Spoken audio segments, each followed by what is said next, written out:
Saudara dalam keadaan baik, amin. Yang dalam keadaan baik boleh katakan haleluya. Yang dalam keadaan baik boleh katakan puji Tuhan. Boleh saya dengar tepuk tangan yang paling dahsyat untuk Tuhan kita. Haleluya. Saudara, kita masuk di minggu ketiga di bulan Maret ini. Selama bulan Maret gereja kita masih bicara tentang kekuatan. Ya, strong life atau hidup yang kuat. Saya harus ulang ini berulang kali. Bahwa Tuhan itu rindu kita menjadi kuat. Karena Tuhan lebih tertarik memberikan kita kekuatan untuk menghadapi kehidupan kita. Lebih dari sekedar mempermudah atau menyelesaikan masalah-masalah dalam kehidupan kita. Karena ketika Tuhan memberikan kita kekuatan, maka tidak ada satupun yang mampu menghancurkan atau menghambat kehidupan kita. Itu sebabnya Tuhan rindu setiap kita menjadi pribadi-pribadi yang kuat. Nah saudara, pagi tadi ada Pastor James yang berbagi buat kita dengan tema yang sama, yaitu kekuatan dalam kelemahan. Saudara, kalau ada waktu pulang sebentar atau besok pagi di kantor, dengarkan di YouTube kita. Karena firman itu tidak akan diulang lagi. Tapi saya diberkati sekali tadi pagi, ada 3 hal yang Pastor James sampaikan. Saya rindu juga itu memberkati saudara, maka saudara bisa dengarkan di YouTube kembali siaran ulangnya. Dan pastikan saudara menerima firman yang sama dengan yang diterima oleh jemaat Tuhan lainnya. Nah, saudara kasih Tuhan, minggu ini kita akan bicara tentang kekuatan dalam kelemahan. Ini judul yang sangat paradoks atau bertolak belakang. 2 kata yang berbeda, bertolak belakang, tapi disatukan dalam satu kalimat. Kekuatan dalam kelemahan. Ini sebenarnya menjadi pertanyaan buat kita. Jadi yang benar mana nih, yang kuat atau yang lemah? Sebenarnya ini juga merupakan hal yang tidak jauh berbeda dengan apa yang kita pelajari minggu lalu. Minggu lalu kita belajar tentang menantikan Tuhan, menerima kekuatan. Yang kita tahu menantikan Tuhan itu atau menunggu itu sesuatu yang sangat membosankan. Sesuatu yang menyita energi. Tetapi Alkitab justru bilang orang yang menantikan Tuhan itu menerima kekuatan. Nah, hari ini menarik. Dunia mengajari kita kelemahan-kelemahan yang kita punya itu menghambat kita. Kelemahan-kelemahan yang kita punya itu menindas atau menaruh beban yang berat dalam kehidupan kita. Tapi kalau saudara sungguh-sungguh percaya kepada Tuhan, hidup sesuai dengan firman, kelemahan-kelemahan yang ada pada saudara dapat menjadi kesempatan terbaik untuk Tuhan menyatakan kekuatannya dalam kehidupan kita. Yang percaya katakan amin. Minggu ini kita belajar 1 minggu ayat pembahasan kita. Next slide, terdapat dalam 2 Korintus 12 ayat 9 sampai 10. Tadi yang dibacakan ayat 9 saja. Tapi saya mau bawa kita sampai ke ayat yang 10 supaya saudara mendapatkan firman yang utuh. Dari pernyataan doa Rasul Paulus. Sebentar saya akan jelaskan latar belakangnya, ceritanya. Tapi ini menarik buat kita pelajari. 1 minggu ini saya berdoa. Ayat ini bicara kuat dalam hati saudara. Mengingatkan saudara betapa dahsyatnya kekuatan yang Tuhan sediakan buat setiap kita. Ayat yang ke-9 baca dengan suara yang keras, hitungan yang ketiga.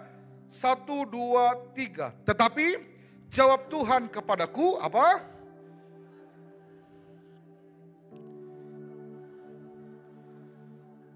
Sempurna. Terus sebab itu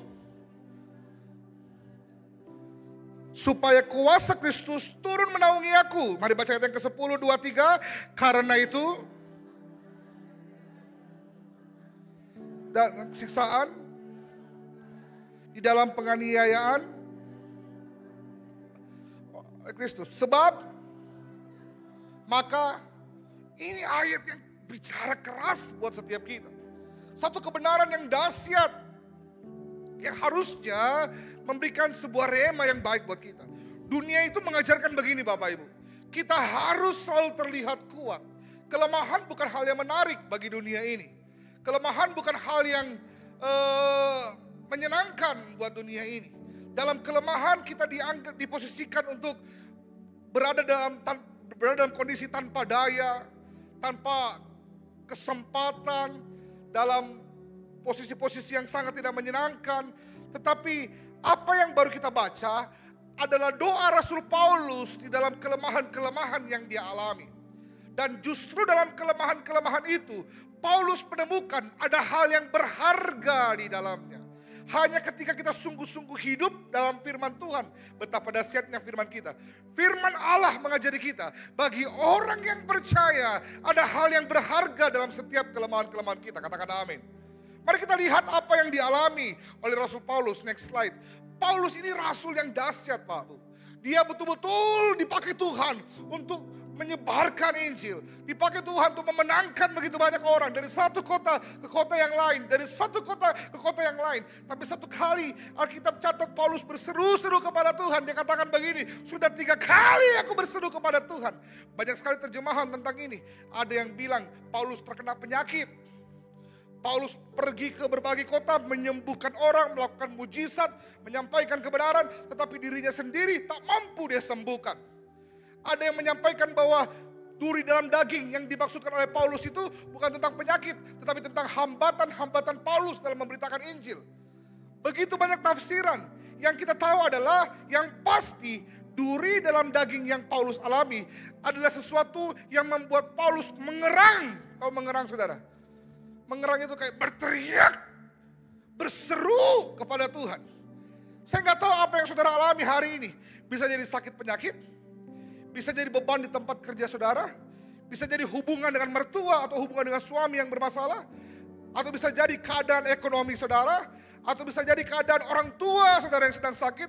Tetapi apapun itu yang membuat saudara mengerang kepada Tuhan, itu yang Paulus alami. Dalam penderitaan Paulus, dalam kelemahan Paulus, Alkitab catat Paulus berseru kepada Tuhan sebanyak 3 kali. Tetapi ini yang kita temukan, bahwa sebelumnya tadi, jawab Tuhan kepada Paulus, perhatikan baik. Cukuplah kasih karuniaku bagimu. Dalam penderitaan, dalam kelemahan yang Paulus alami, Paulus menuntut sebuah jawaban, menuntut sebuah respon dari Tuhan. Bukan jawaban yang Paulus terima, bukan uluran tangan yang Paulus terima, tapi satu kalimat yang mengingatkan Paulus betapa dahsyatnya Tuhan yang disembah adalah begini, bahwa kasih karunia Tuhan selalu cukup bagi Paulus. Bahwa kondisi yang Paulus alami sama sekali tidak menunjukkan kurangnya kasih karunia Allah kepada dia. Nah, saudara, saya menemukan begini, ternyata kelemahan-kelemahan yang dialami oleh tokoh-tokoh dalam Alkitab tidak membuktikan bahwa Tuhan itu kurang berkuasa. Kelemahan-kelemahan yang dialami oleh tokoh-tokoh Alkitab tidak menunjukkan bahwa Tuhan gagal dalam hidup mereka. Betapa dahsyatnya pelayanan Paulus, betapa hebatnya perkara-perkara yang Paulus kerjakan, tetapi Tuhan tetap mengizinkan situasi yang tidak enak menekan terjadi dalam hidup Paulus. Apakah karena kesalahan Paulus? Saya rasa pun tidak. Apakah karena Tuhan membenci Paulus? Juga tidak. Sebentar kita akan belajar kenapa. Itu artinya begini. Kalau hari ini ada sesuatu yang membuat kita mengerang kepada Tuhan, penderitaan yang kita alami, Bapak Gembala kita selalu mengingatkan kita, mengajari kita begini. Jangan selalu merasa Tuhan itu Tuhan yang jahat, yang menghukum kita karena perbuatan-perbuatan kita. Lalu ketika kita sakit, kita bilang, Tuhan saya salah apa kok dong? Tidak selalu karena itu. Bukan karena kita juga kurang mengasihi Tuhan seringkali. Kurang mengasihi apa Paulus mengasihi Tuhan. Tapi dalam duri dalam daging yang Tuhan izinkan terjadi dalam hidup Paulus, tentu membawa Paulus kepada tujuan yang besar yang Tuhan sediakan dalam kehidupan Paulus. Saya mau tunjukkan kepada saudara. Ternyata bukan hanya Paulus saja yang mengalami. Next slide. Saudara ingat bagaimana pertama kali Tuhan memilih Musa. Waktu Tuhan memilih Musa untuk memimpin bangsa Israel, saya ingat persis. Musa mengingat betapa lemahnya dirinya. Dikatakan begini, Tuhan, aku tak pandai berbicara. Tuhan, lidahku ini, Pepe orang Makassar bilang, talipa-lipa ini Tuhan. Dia bilang begini, Tuhan, ada saudaraku itu, dia lebih jago bicara dari saya. Tapi saudara tahu dalam proses itu Tuhan menegaskan kepada Musa. Tuhan bilang begini, siapa yang menciptakan mulut? Siapa yang menciptakan lidah? Tuhan menunjukkan kepada Musa betapa dahsyatnya kuasa Tuhan. Dan ini mengajarkan kepada kita begini saudara. Kelemahan-kelemahan yang ada pada kita sama sekali tidak akan pernah menghambat rencana Tuhan yang besar dalam kehidupan kita. Yang percaya katakan amin. Nah, saya akan tunjukkan kepada saudara satu persatu. Bagaimana kelemahan itu sebenarnya adalah sesuatu yang dekat dengan kita orang percaya. Apa fungsi kelemahan dalam hidup orang percaya? Kenapa Paulus yang melayani begitu dahsyat, Tuhan izinkan mengalami duri dalam daging? Kenapa Musa yang Tuhan mau pakai pimpin bangsa Israel adalah seorang yang gak bisa bicara? Apakah Tuhan salah pilih? Tuhan ini gimana sih? Ini bangsa kan udah ketahuan bangsa yang degil, bangsa yang jahat. Kalau Tuhan mau pilih orang, harusnya Tuhan pilih yang jago ngomong kek, yang tegas kek. Ini yang dipilih Musa, yang gak bisa ngomong, yang penakut lagi. Apakah Tuhan salah dalam memilih Musa dan kelemahannya? Bukan hanya itu, saya tunjukkan yang ketiga. Saudara ingat kisah Gideon. Waktu Tuhan pilih Gideon, Gideon bilang apa? Tuhan, gak salah pilih juga Tuhan. Saya ini tuh dari suku yang paling kecil dan kaum yang paling kecil, kasihan. Kayaknya salah Tuhan yang dipilih saya. Perhatikan baik. Gideon melihat dirinya dengan cara yang kecil. Gideon berfokus pada seluruh kelemahan pada dirinya. Dia bilang, Tuhan saya gak bisa ini, saya gak bisa itu, saya bukan siapa-siapa. Tetapi perhatikan, ini kabar baik buat kita. Tuhan kita selalu mampu melihat kita dengan cara terbaik, bahkan lebih baik daripada kita melihat diri kita. Waktu Gideon bilang dia dari kaum yang paling kecil, dia mengecilkan dirinya. Alkitab catat, malaikat datang kepada Gideon dan memanggil Gideon dengan kalimat ini. Hai kau pahlawan yang gagah berani. Tuhan tidak salah memilih Gideon. Singkat cerita, dari tokoh-tokoh yang kita baca, saudara perhatikan. Ini kesimpulan yang saya bisa bagi buat saudara. Bahwa kelemahan yang dialami oleh tokoh-tokoh Alkitab, Tuhan izinkan bukan untuk menghambat mereka, bukan untuk menghancurkan mereka, bukan untuk mempersulit mereka. Kalau Tuhan mau lebih mudah, Tuhan pilih yang sanggup. Tapi Tuhan izinkan orang-orang yang penuh kelemahan. Paulus yang punya duri dalam daging, Musa yang tidak pandai berbicara dan penakut, Gideon yang dari kaum yang paling kecil. Ketiga tokoh ini menggambarkan orang yang penuh dengan kelemahan. Tetapi Tuhan pilih mereka dan dalam perjalanannya Tuhan tetap jalankan rencananya yang besar. Mau kasih tahu kita kenapa begini saudara. Justru seperti Paulus katakan, dalam kelemahan yang dialami oleh tokoh-tokoh dalam Alkitab, semua itu membuktikan, next slide, bahwa kasih karunia Allah selalu cukup bagi kita. Katakan amin. Sehingga waktu Musa sanggup memimpin bangsa Israel, dia memimpin bangsa Israel bukan karena kecakapannya, tapi karena Tuhan. Ketika Gideon menang membawa bangsa Israel, bukan karena kehebatan Gideon, tetapi karena Tuhan. Ketika Rasul Paulus begitu besar pengaruhnya, bahkan menulis hampir 2/3 Alkitab kita, bukan pun karena dia, tapi karena kasih karunia Tuhan. Tahukah saudara bahwa kehidupanmu ternyata juga bukan tentang dirimu, tapi tentang kasih karunia Allah dalam kehidupanmu. Kenapa Tuhan izinkan kau mengalami kelemahan-kelemahan? Bukan untuk menghancurkan engkau, bukan untuk memperhambat engkau, untuk menyadarkan bahwa hidupmu bukan tentang dirimu, tapi tentang kasih karunia Tuhan atas kehidupanmu. Yang percaya katakan amin. Masalahnya selama ini kita terlalu fokus menyalahkan diri kita. Terlalu fokus menggerogoti kelemahan kita. Terlalu fokus membandingkan diri kita dengan orang lain. Terlalu fokus untuk ngukur-ngukur siapa kita. Terlalu fokus untuk mencari kelemahan kita. Saya gak bisa ini, saya gak bisa itu. Saya gak bisa ngomong, saya sakit, saya kenapa sial terus, saya gagal terus. Kelemahan-kelemahan yang kita ada bukannya kita pakai untuk menemukan kehendak Tuhan dan kasih karunia-Nya, tetapi justru untuk mengasihani diri. Menangisi diri. Saya ingat sekali, Musa berulang kali menolak panggilan Tuhan. Gideon justru menyalahkan Tuhan. Tuhan salah pilih sepertinya. Tapi apakah Tuhan salah pilih dalam kehidupan kita? Tentu tidak. Justru dia tahu siapa kita. Dan ketika dia memilih kita, dia memberikan kesempatan kepada kita untuk menikmati kasih karunia yang besar yang Tuhan sediakan buat kita. Bu, apakah Tuhan salah mengizinkan kau mengalami masalahmu hari ini? Mengalami pergumulanmu hari ini? Tuhan tidak salah. Kau mungkin berkata, Tuhan bertahun-tahun bisa layani kok Tuhan. Bertahun-tahun bisa sembah kok. Setia sekali kak Tuhan. Kenapa kau izinkan kau mengalami ini? Salah kok Tuhan. Salah kok. Banyak sekali orang yang saya lihat tuh dia tidak takut Tuhan. Dia hidup suka-sukanya dia. Kenapa dia jauh lebih diberkati dari saya? Apakah Tuhan salah mempercayakan beban yang berat kepadamu? Bukan. Kelemahan yang Tuhan percayakan bukan untuk menghancurkan engkau. Kelemahan yang Tuhan percayakan adalah kesempatan kau mengalami kasih karunia Allah. Pak, kenapa kita sudah setia sama Tuhan tapi kita punya pekerjaan sulit, Pak? Kita susah cari pekerjaan, Pak. Kita diperlakukan tidak adil, Pak. Kita diinjak-injak di tempat kerja kita, Pak. Orang seenaknya sama kita, Pak. Apa karena Tuhan salah mempercayakan kita masalah itu? Tidak. Apakah Tuhan salah mengukur, menghitung pahala kita, kekuatan kita, kebaikan kita, perbuatan yang kita buat? Nah, Tuhan izinkan kita mengalami semua itu sebagai kesempatan untuk kita mencicipi kasih karunia Allah yang besar. Apa yang Paulus alami menjadi gambaran begini.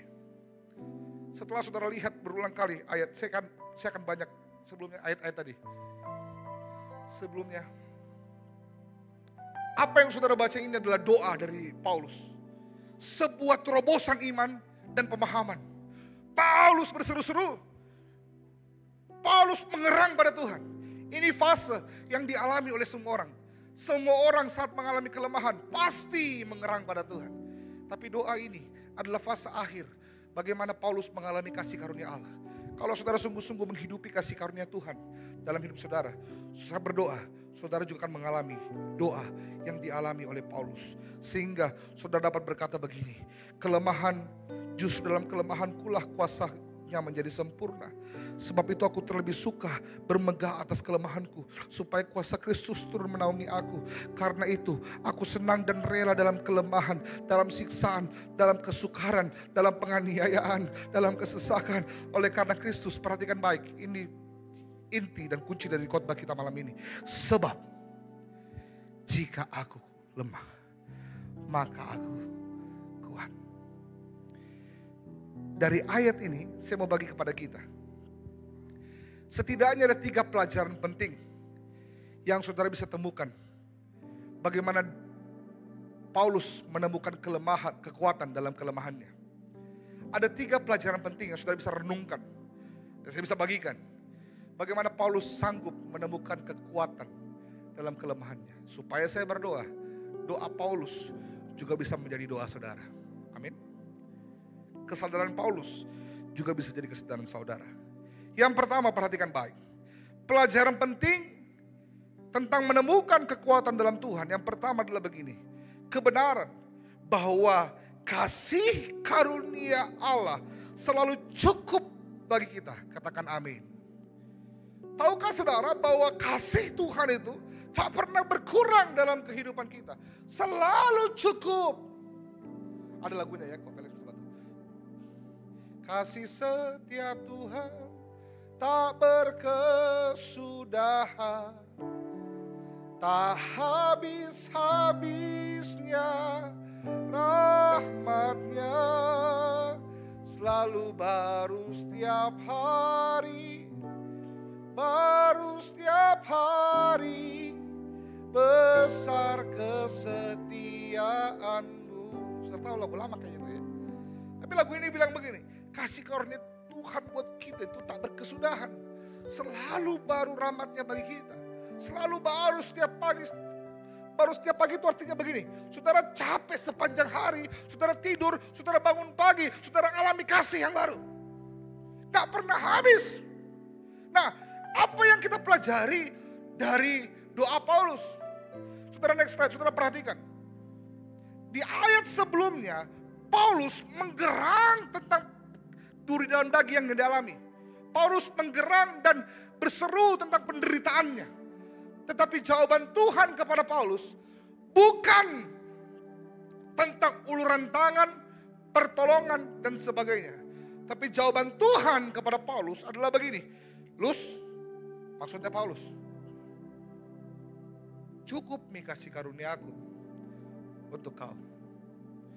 Penderitaan yang kau alami, Lus, itu tidak menunjukkan kurangnya cintaku padamu. Penderitaan yang kau alami, beban yang kau alami, tidak menunjukkan kurangnya kasihku kepadamu. Seringkali dalam kehidupan kita memang begini Pak. Masalah kita buat kita berfokus pada diri kita. Kelemahan kita, kegentaran kita, sakit penyakit kita. Kita akhirnya tidak sadar tentang betapa besarnya kasih karunia Tuhan buat kita. Betapa sayangnya Tuhan pada kita. Betapa dahsyatnya kebaikan Allah buat kita. Saya ingat sekali. Dulu waktu Tuhan panggil oma saya. Oma saya dipanggil Tuhan waktu COVID Delta, saudara. Waktu COVID Delta saya masih di Jakarta. Saudara perhatikan ya. Saya kasih contoh saudara supaya saudara mengerti. Tuhan panggil oma saya waktu itu. Semua di Makassar lagi gencarnya COVID. Waktu itu versi Delta. Akhirnya saya di Jakarta, saya dapat kabar. Nenek saya kena, oma saya kena, kakek saya kena. Saudara tahu, waktu itu saya mau pulang ke Jakarta, ke Makassar. Ternyata, ini saya nggak tahu kabar baik atau kabar buruk waktu itu. Saya juga kena. Jadi saya mesti isolasi juga. Saya sempat jengkel. Ini, padahal saya lagi mau pulang kampung kan, semua WFH. Kenapa saya terjebak di Jakarta? Padahal di Makassar orang lagi panik. Waktu itu Bapak Gembala Ibu Gembala kalau tidak salah mengungsi dan sebagainya. Pokoknya di Makassar itu lagi malam chaos inilah. Tapi saya kesel waktu itu, kenapa saya nggak boleh balik? Singkat cerita, 1 minggu akhirnya mama saya mesti dibawa ke rumah sakit ke Makassar, dimasukkan ke rumah sakit. Saya juga udah isolasi, saya cek ternyata udah negatif. Saya boleh berangkat. Sampai di Makassar, waktu nenek saya di rumah sakit, itu hari di Stella Maris, saudara. Dia masuk sama opa saya berdua. Dan ternyata tidak ada pun satu orang pun yang boleh jaga. Karena di ruangan COVID, tidak boleh dijaga, didampingi. Sedangkan saudara tahu waktu itu pasien berhamburan. Tapi ini kasih karunia Tuhan buat kami. Waktu itu saya bilang, Pak, saya baru selesai COVID. Kira-kira saya boleh nggak? Akhirnya ternyata ada aturan, yang boleh jaga itu adalah orang yang sudah pernah kena COVID. Akhirnya saya bersyukur, saya mulai mengerti maksud Tuhan kenapa saya diizinkan COVID. Masuklah di ruangan itu, saudara. Kemudian saya sama Ibu Gembala waktu itu 2 orang, karena Ibu Gembala juga sudah kena. Kami jaga, Oma, kami jaga. Hari ketiga, hari keempat, hari kelima, saya lupa sampai hari keberapa. Singkat cerita keadaan Oma semakin buruk, semakin buruk, semakin buruk. Dan singkat cerita Tuhan panggil Oma kami. Waktu itu saya menangis, saya sempat marah sama Tuhan. Saya bilang, Tuhan, Alkitab catat Tuhan menambahkan usianya Hizkia kalau tidak salah ya. Kenapa Tuhan dah tambahkan usianya Oma aku? Oma aku itu orang takut Tuhan, kasihan, orang cinta Tuhan. Bukan karena dia kurang berdoa, apalagi bukan karena kami kurang berdoa. Saya dan Ibu Gembala, saya ganti-gantian saudara. Kalau Ibu Gembala jaga pagi, saya jaga malam. Karena saya paginya tidur. 24 jam itu saya bagi 2, 12 jam. Saya tidur, Ibu Gembala jaga, Ibu Gembala tidur, saya jaga. Selama 24 jam, karena orang COVID ini, dia pakai, oma saya itu waktu pakai, oksigen yang tekanan tinggi saudara. Itu kalau dia geser sedikit aja, angin kayak ban bocor tuh. Jadi mesti dijaga terus. Saya sempat bergumul sama Tuhan. Tapi saya ingat persis di hari kejadian Tuhan panggil oma saya berlutut, air mata saya keluar terus, tapi mulut saya gak bisa berhenti ngomong begini. Haleluya, haleluya, haleluya, haleluya, haleluya, haleluya, haleluya, haleluya. Terus mulut saya ngomong haleluya, haleluya, haleluya, haleluya, haleluya, haleluya, haleluya. Kemudian saudara, saya melihat semua keluarga mulai berkumpul, semua mulai berdoa dan sebagainya. Saudara, saya mau sampaikan ini yang saya mau sampaikan. Hari itu saya mengalami untuk pertama kali betapa dahsyatnya perasaan ditinggalkan atau kehilangan. Itu yang saya alami. Pertama kali. Lalu saya mulai merasakan bagaimana rasanya orang yang ditinggalkan pasangannya, ditinggalkan orang tuanya, ditinggalkan ayahnya, ibunya, dan sebagainya. Tahukah saudara apa yang Tuhan ajarkan kepada saya? Seringkali kita hanya berfokus pada kesedihan, kepada duka cita yang dialami. Tapi waktu itu saya belajar begini, Tuhan, dahsyatnya itu luka yang ditinggalkan oleh orang yang ditinggalkan dia. Waktu saya mengalami itu saya kayak sedih sekali. Kesedihan itu besar sekali saudara. Apalagi kalau saudara suami istri, istrinya meninggal atau suaminya meninggal, saudara bisa bayangkan betapa duka besarnya itu duka. Dan bagaimana caranya menghibur orang yang duka cita seperti ini? Kalau saudara pernah mengalami kehilangan seseorang, orang tua saudara atau siapapun itu, saudara-saudara, saudara pasti mengerti betapa dahsyatnya rasa duka cita itu. Saya selalu bayangkan bagaimana caranya ini orang berduka dihibur, kasihan. Nggak dia ditinggalkan sama orang dikasihi.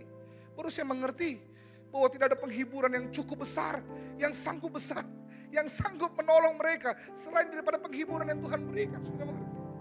Waktu itu kami mengalami duka cita yang besar, tapi ada penghiburan yang dahsyat juga yang Tuhan berikan buat saya, buat Ibu Gembala, buat keluarga kami.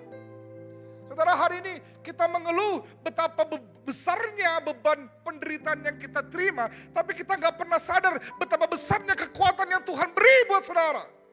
Saudara sibuk komplain, Tuhan kenapa sih mengalami ini? Tuhan kenapa sih mengalami ini? Tapi saudara gak pernah bertanya, Tuhan kenapa sampai hari ini saya masih mampu bisa melalui ini? Saya berdoa dengan cara yang sederhana saya bisa sampaikan. Kita suka komplain tentang masalahnya, kita gak sadar kekuatannya. Padahal berulang kali Tuhan sudah tolong, berulang kali Tuhan sudah kuatkan. Kita cuma sibuk menangisi diri, meratapi diri. Tapi Paulus Tuhan kasih ingat, Lus, kasih karunia-Ku cukup bagimu. Selalu cukup, gak pernah kurang. Selalu cukup. Paulus berfokus kepada masalahnya, tapi Tuhan berusaha tarik kembali kepada kasih karunia-Nya. Pak, Bu, apa yang buat kita lemah? Kita berfokus pada kelemahan kita. Apa yang buat kita kuat? Mulai kembali fokus pada kasih karunia-Nya.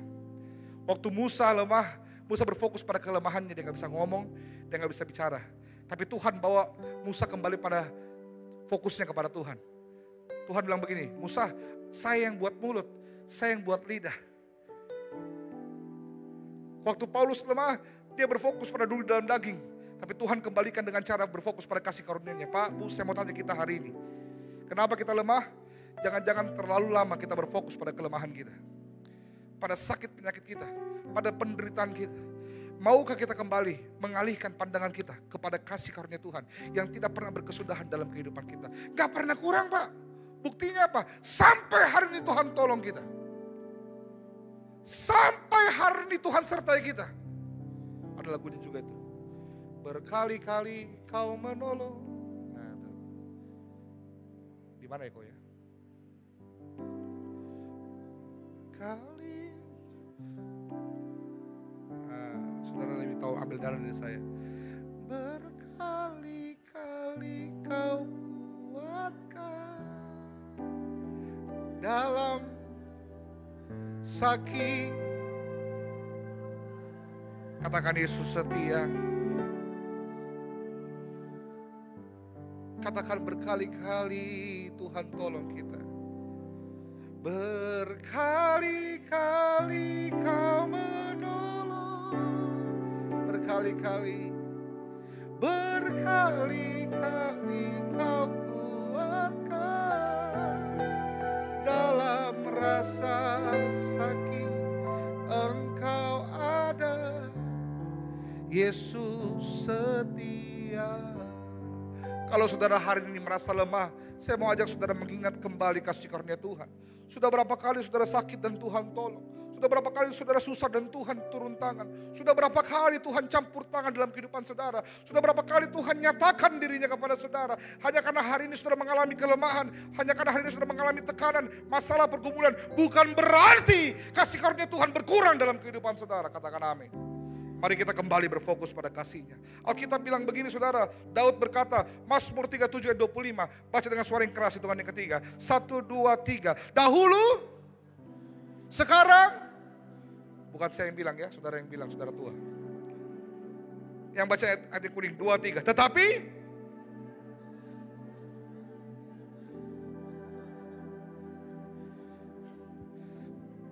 pemazmur bilang begini, dulu aku muda, sekarang Peter masih muda, pemazmurnya tua.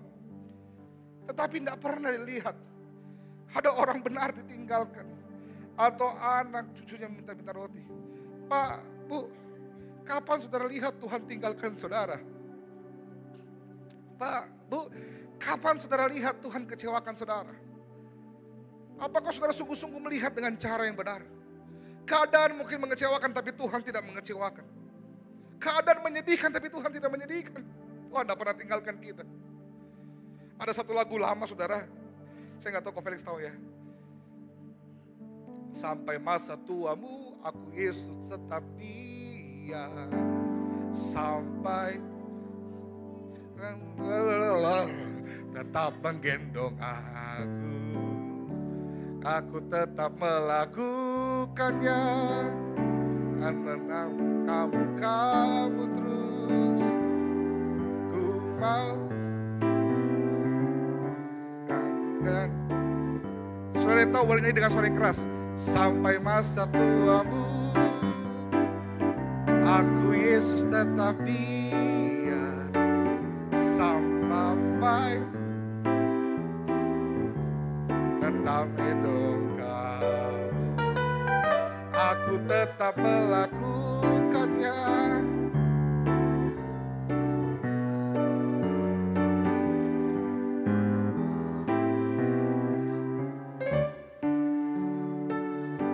Haleluya.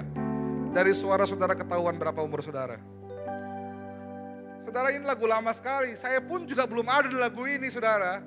Tapi saya pernah dengar satu kali, cuman sekali doang saya dengar. Tiba-tiba satu kali saya naik motor saudara, saya ingat persis di depan Emtos. Di depan Emtos, saya ingat persis di depan situ. Saya lagi bergumul sama Tuhan, saya lagi berdoa. Saya itu sering sekali ngalamin Tuhan di kendaraan saudara. Di motor, lagi motor. Siang terik saudara, berdebu. Tuhan ingatkan lagu ini. Seperti kaset diputar di hati dan telinga saya. Saudara tahu, saya harus tutup helm saya karena air mata saya tidak berhenti bercucuran. Yang masalah itu kalau di lampu merah saudara. Orang pikir saya baru habis putus pacar gitu. Saya nangis sepanjang, saya gak bisa tahan diri saya nangis saudara. Lagu ini betul-betul mengingatkan saya betapa besarnya kasih karunia Allah buat kita. Pak, Bu, teman-teman, saudara dikasih Tuhan, saya mau kasih tahu kita. Penderitaan kita, kelemahan kita tidak menunjukkan kurangnya kasih karunia Tuhan. Amin. Dia tidak pernah sedikit pun berkurang cintanya buat kita. Yang pertama yang bisa kita pelajari adalah kasih karunia Allah selalu cukup bagi kita. Yang kedua, doa Paulus mengajari kita apa? Bagaimana menemukan kekuatan dalam kelemahan. Satu, kasih karunia Allah selalu cukup bagi kita. Tapi yang kedua begini Pak, tahukah saudara bahwa kelemahan saudara, penderitaan saudara, kesakitan, ataupun apapun yang saudara alami itu adalah panggung terbesar pernyataan kuasa Allah. Kelemahan saudara bukan untuk menghancurkan saudara. Kelemahan saudara bukan untuk membunuh saudara. Kelemahan saudara bukan Tuhan pakai untuk menghukum saudara. Kelemahan saudara Tuhan pakai untuk menjadi panggung di mana Tuhan bisa bersinar lebih terang. Untuk menyatakan kuasanya kepada kita. Hanya ketika saudara mengalami kelemahanlah, saudara bisa menemukan kekuatan yang sejati. Kapan saudara tahu bahwa Tuhan itu penyembuh? Saat saudara mengalami sakit dan Tuhan sembuhkan. Kalau saudara cuma dengar dari kata orang lain, saudara gak akan percaya dengan baik. Kapan bahwa Tuhan itu saudara alami sebagai Tuhan yang penuh kasih? Waktu saudara betul-betul dalam kondisi yang sulit dan saudara menerima pertolongan tangan Tuhan. Kapan saudara tahu bahwa Tuhan itu adalah Allah pembebas? Saat saudara sedang terikat sesuatu dan Tuhan bebaskan saudara. Maka perhatikan baik, kelemahan kita, penderitaan kita, kesulitan kita bukan sebuah hambatan bagi hidup kita, tapi justru panggung yang Tuhan mau pakai untuk menyatakan kuasa-Nya yang dahsyat dalam kehidupan kita. Katakan amin. Paulus bilang begini, sebab justru dalam kelemahanku lah kuasaku menjadi sempurna. Dalam kelemahan kuasaku menjadi sempurna. Saya mau bawa saudara baca, perhatikan baik. Waktu sangat singkat. Kita lihat dalam terjemahan bahasa Indonesia sehari-hari. Next slide. Dalam BINK, terjemahannya lebih menarik buat saya. Alkitab bilang begini, tetapi Tuhan menjawab, aku mengasihi engkau. Dan itu apa? Sudah cukup buat kita. Kasih Tuhan selalu cukup buat kita. Sebab kuasaku justru paling kuat. Sama-sama katakan paling kuat. Kalau kau dalam keadaan lemah. Saudara mau mengalami kekuatan Tuhan yang paling kuat? Alamilah saat saudara sedang lemah. Kenapa Tuhan izinkan kita mengalami kelemahan? Supaya saudara punya kesempatan mengalami kekuatan Tuhan yang paling kuat. Sebabnya saya lebih senang membanggakan kelemahan-kelemahan saya. Apabila saya lemah, apabila saudara lemah. Maka justru pada waktu itu saudara merasakan Kristus melindungi saudara dengan kekuatannya. Jadi saya bergembira dengan kelemahan-kelemahan saya. juga kegembiraan kalau oleh karena Kristus saya difitnah, mengalami kesulitan, dikejar-kejar, saya mengalami kesukaran. Sebab, perhatikan baik kata Paulus, kalau saya lemah, maka pada waktu itulah justru saya kuat. Ini kalimat yang sederhana, tapi perlu hati untuk memahaminya. Pernahkah saudara mengalami kekuatan Tuhan yang sejati? Kapan saudara mengalami itu? Bukankah dalam kelemahan saudara? Kalau hari ini saudara sedang mengalami kelemahan, bukankah Tuhan mau mengizinkan saudara sekali lagi mengalami kekuatannya yang besar? Katakan amin. Pak, stop menangisi dirimu. Berfokuslah pada kekuatan yang Tuhan sediakan. Karena justru saat kau lemah, disitulah Tuhan akan menyatakan kekuatannya yang paling kuat, kata firman Tuhan. Saya mengalami ini dengan jelas. Setiap kali ada masalah pergumulan, mari lihat dengan cara pandang yang baik. Bukan karena Tuhan mau hukum saudara, bukan karena Tuhan mau siksa saudara. Tuhan marah sama saudara. Tuhan mau saudara mengalami kekuatannya, itu dia. Masalahnya begini Pak, masalahnya sama tapi caranya kita salah. Masalahnya sama tapi kita mau pakai kekuatan kita, memang gak akan mungkin itu. Gak akan selesai masalah kita. Justru tujuan masalah itu adalah begini, kau ngalamin kekuatannya. Jadi selama kita masih berusaha berjuang dengan kekuatan kita gak akan sampai pada tujuan Tuhan. Kelemahan kita justru bahwa kita tertunduk, bahwa kita memang gak bisa, kita memang gak mampu, dan kita butuh kekuatan yang Tuhan maksudkan. Kelemahan kita justru seharusnya membuat kita semakin bergantung kepada Tuhan. Kelemahan kita justru seharusnya menyadarkan kita betapa kekuatan sejati hanya ada dalam Tuhan. Kalau saudara lemah, saudara harus sadar saudara lemah. Bagaimana saudara menerima kekuatan dalam kelemahan? Saudara harus menyadari saudara lemah. Berapa banyak kita yang suka sok kuat. Kita setiap hari sepertinya tidak ada apa-apa, padahal mau mikir mati sebenarnya ini. Lemah sekali tubuh, lemah sekali badan. Tapi kita bilang, ya mau jadi apa? Jalani saja kehidupan, kita gak pernah sadar bahwa kita lemah. Saudara perhatikan, selama saudara tidak menyadari kelemahan saudara, selamanya saudara tidak akan menerima kekuatan. Apa yang Paulus lakukan? Paulus bilang begini, saya bergembira dengan kelemahan-kelemahan saya. Saya membanggakan kelemahan-kelemahan saya.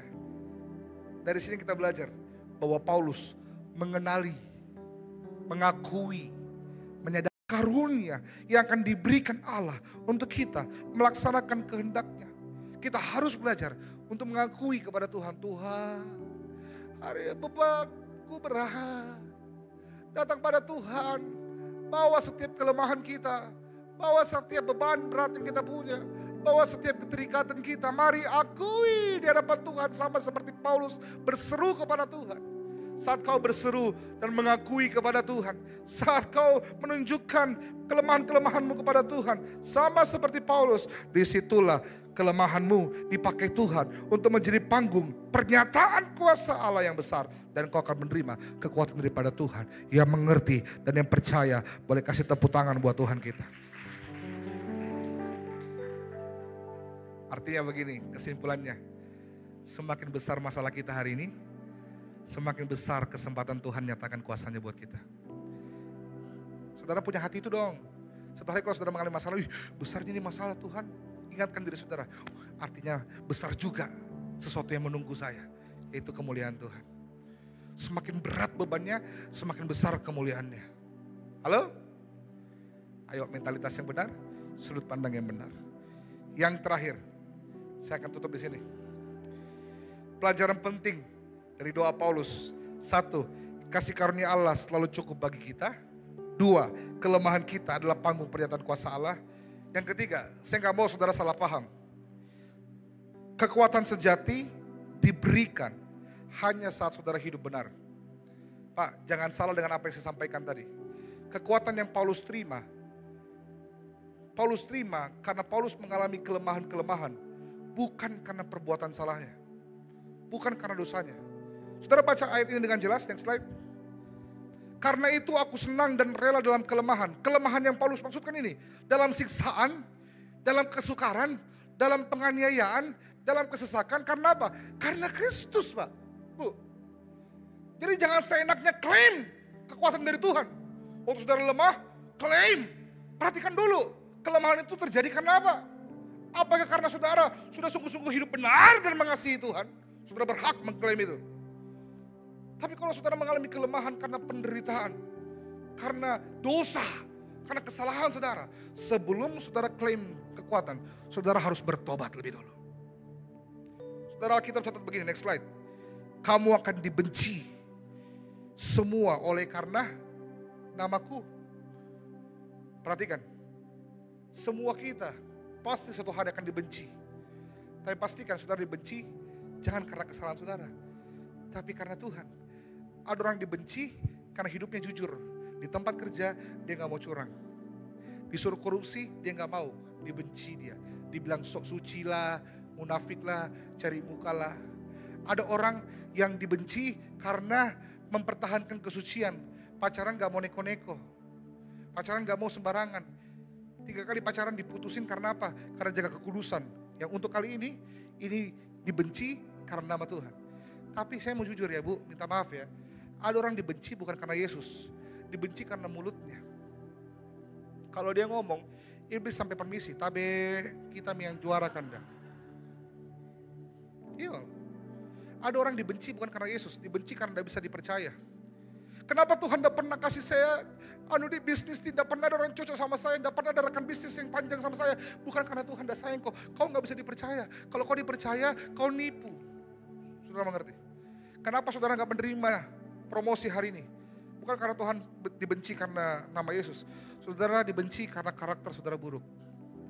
Saudara ke kantor terlambat. Saudara nggak bertanggung jawab. Jadi justru hari-hari ini banyak penderitaan, banyak kebencian yang dialami, tidak selalu karena Yesus. Tapi karena saudara nggak sadar, karakter saudara buruk, sifat saudara buruk, dosa saudara, perlakuan buruk saudara. Ini harus diselesaikan dulu, baru saudara menerima kekuatan untuk menghadapi konsekuensi dosa. Perhatikan perbedaannya. Dosa adalah dosa. Konsekuensi dosa adalah konsekuensi dosa. Tuhan mengasihi saudara, Tuhan membenci dosa. Tuhan akan tolong saudara untuk menghadapi konsekuensi dosa. Kalaupun ada konsekuensi yang harus saudara terima, saudara mencuri di tempat kerja, saudara dikeluarkan, saudara kehilangan pekerjaan, Tuhan akan tolong menyertai saudara sampai dapat pekerjaan. Tapi kebiasaan mencuri itu harus diselesaikan dulu. Saudara paham maksud saya? Dosa harus ditinggalkan dulu, bertobat dulu, baru terima kekuatan. Tapi kalau saudara hari ini menderita, kalau saudara mengasihi Tuhan, saudara pastikan saudara hidup benar, saudara mengasihi Tuhan, sungguh-sungguh seperti Paulus, maka persiapkan diri saudara untuk menerima kekuatan yang sejati daripada Tuhan. Mari beri tepuk tangan bagi Tuhan kita. Saya undang well singer maju ke depan. Saya sudah selesai. Doa Paulus buat setiap kita. Mengajari kita. Yang pertama, bahwa kasih karunia Tuhan. Next slide. Kasih karunia Allah selalu cukup bagi kita. 2, kelemahan kita adalah panggung pernyataan kuasa Allah. 3, kekuatan sejati diberikan saat kita hidup benar. Pastikan kita hidup benar, lakukan apa yang benar sesuai firman Allah. Pastikan saudara pun kalau mengalami penderitaan, bukan karena penderitaan dosa saudara, bukan karena saudara mencuri, bukan karena saudara selingkuh. Ada orang yang bilang, kenapa rumah tanggaku berantakan? Kau yang gatal. Kau yang suka main sama laki-laki lain, main sama perempuan lain. Akhirnya rumah tanggamu udah diberkati Tuhan. Hari ini berhenti berbuat dosa, Tuhan terima kau padanya. Datang kepada Tuhan, akui dirimu, akui kelemahanmu. Walaupun kelemahan itu pun juga termasuk dosa. Datang sama Tuhan. Tuhan ampuni, Tuhan bebaskan. Dan Tuhan akan beri kekuatan untuk menghadapi konsekuensi dari dosa. Saya undang kita bangkit berdiri.